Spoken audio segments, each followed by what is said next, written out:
details. My roommate will deliver to us some details. And so this is Mr. Li Meishu, and he is the one who led the restoration of after World War II.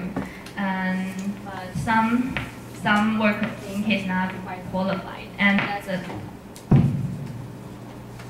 that's another story my roommate will tell you. But he is really qualified artist, and the artist I'm quite admired. And祖师 Temple is to worship Qingshi Master. He is what we call divine ancestor, and divine ancestor is a unique phenomenon in Chinese history.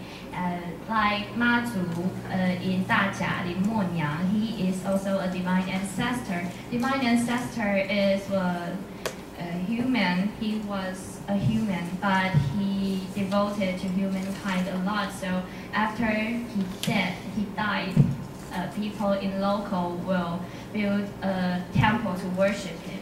And because Qingshi Master is a qualified wizard, and so local people build a Zushi Temple for him. And Zushi Temple is a third-grade historic site. And as we can see in Zushi Temple, they have refined carvings, and this is what my groupmate will show you in the next PPT. And it has 5 gates. 5 gates is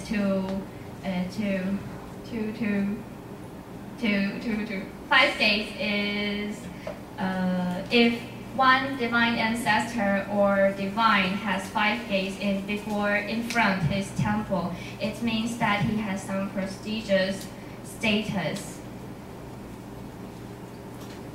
And this is a brief history of Zushi Temple. You can see that the white word is the one rebuilt, and this is destroyed. And in 1833, it was destroyed by earthquake. And in 1895, it was destroyed by Japanese army. And World War II was after World War II restoration was led by Li Meishu, and it is the one we can see now. And next, we are going to tell you about Li Meishu 先生. Actually, I'm going to introduce you about the artists that helped build the Sanxia Zushi Temple. And the first one, and is also the most dedicated one, is Li Meishu. And he's born in 1902 in Sanxia. And because the family he was born is like sort of wealthy at that time, so he get the chances to be influenced by some arts crafts. And so that's the reason why he started to invoke his passion for art. And in 1918, he gets into the Taiwan government's Mansion State School, and that is when he started to get formal courses of art. Next. And in 1924, his father passed away.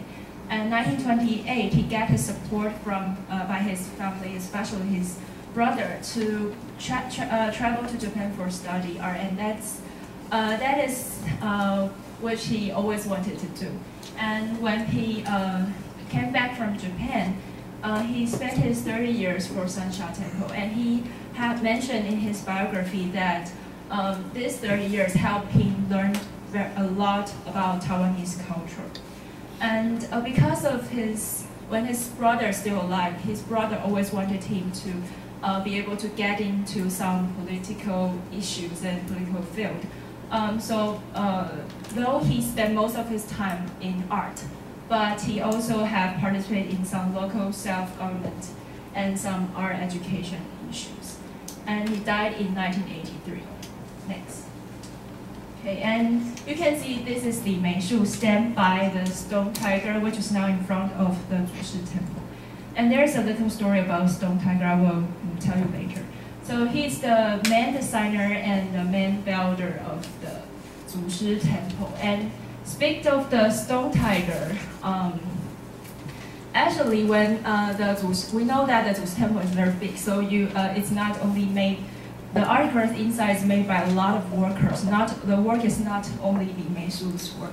And in the beginning, Li Meishu just tell the worker what to do and draw on paper and design. So the workers think that Li Meishu is not qualified. They don't trust in him. They think that he just speak and talk and tell the people what to do.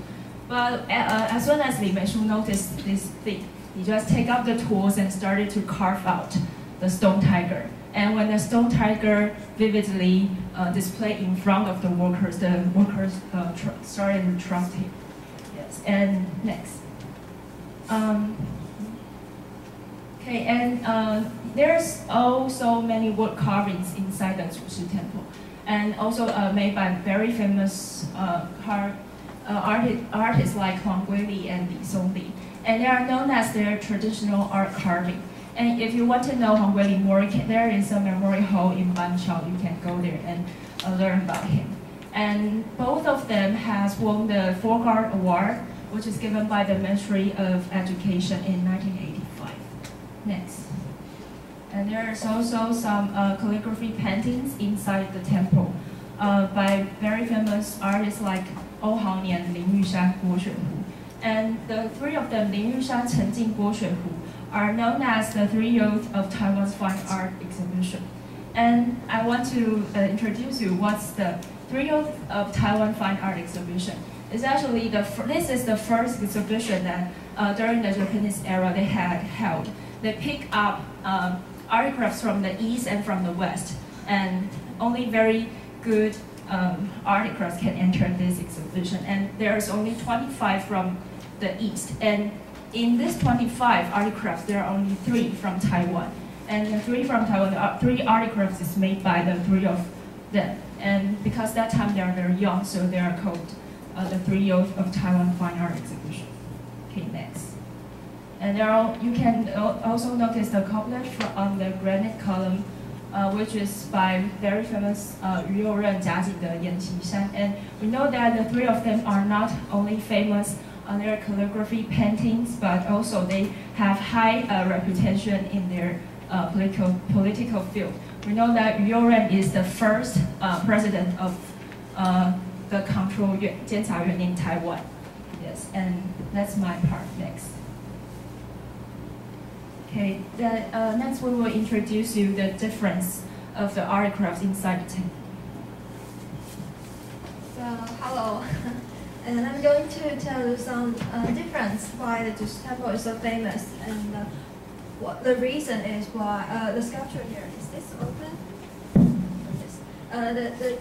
The carpet here, like this one is eagle, and some next, and this obvious rabbit and maybe cheating or dog. I'm not quite sure, but this kind of creatures are not appear in other temples.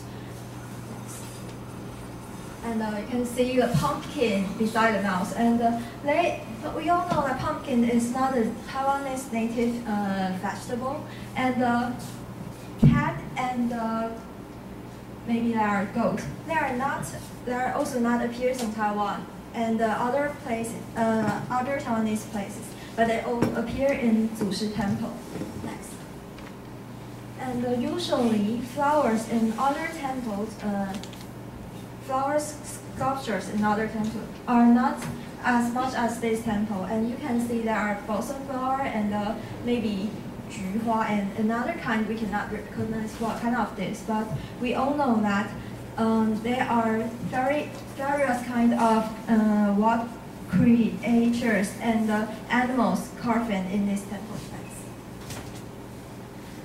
And these 3 are the carvings that our teacher had mentioned a lot of times, and she said she didn't find it, but we find it, and we have shared this location with some of you.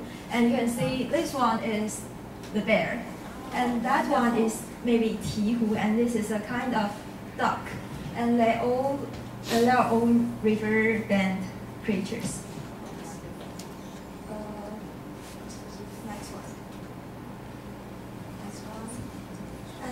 And in the center of the temple is this relief curving, and I believe you have all mentioned.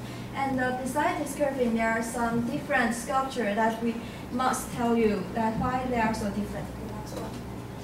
Let's do the next. And you can see that this is a kind of ancient water creature that we all know that it is in 古生代. Have you remember that they had appeared in your textbook many years ago? Huh? How? Ho. Okay, you're right. And you can see crabs and clams and many kinds of fishes. They are all belongs to watermouth ecosystem. Next one. And we have seen that beside those creations, beside those carvings, and here are elephants. We all know that elephants belongs to Thailand temples. So that is why that is like an evidence that showing that Li Shu add some other cultures art idea into this temple. Okay. Next one. Oh, sorry. What's your time? You are already like 2 minutes excessive for the 10 minutes. But you are a group one, so I will give you some extra tolerance for you to get to the ending. The carving in Zuzi Temple is very exquisite and complicated, but most people may not understand the difference between carving and sculpturing. And this one in the picture is carving. The carving will remove the part you don't need, and it's more like a relief on the big, huge stone columns. And next, and this one in the picture is sculpturing. And the sculpturing would aid the part at final work. And they are surrounded by some railing because they are afraid that a tourist would touch them and they will break. So next, there are many pillars in Zuzi Temple. There are 164 pillars in Zuzi Temple. So next time, if you want to go to Zuzi Temple, don't forget to take a look at this artwork. But we know that there are many decorations in many temples in Taiwan. Every decoration has its own historic meaning. But the materials of decorations in Zuzi Temple are very different from other temples in Taiwan. Next, the stone. Basically, every temple in Taiwan may have this kind of decoration, but the most special point is that the carving designer came back from abroad. So the carving style in Zuzi Temple is very different from other temples in Taiwan. There are three kind carving style in Zuzi Temple: bronze sculpture, relief, and open work. And next, you can see this is a wood carving. The wood carving will use a piece of wood to curve. Every wood carving is classic, and every wood carving has its own allusion, which was derived from folk legend. And next, the most special is bronze. The bronze statue is presented. Every bronze statue presents a legendary people in Taiwan, and maybe a legendary people. And every bronze carving are exhibited in front of the temple. From this artwork, you can find the value of Zuzi Temple. And some people also call Zuzi Temple as a carving museum. It will attract many tourists to go to Zuzi Temple and appreciate this artwork every year. So next time, if you want to go to Zuzi Temple, don't forget to take a look at this artwork. Thanks for your listening.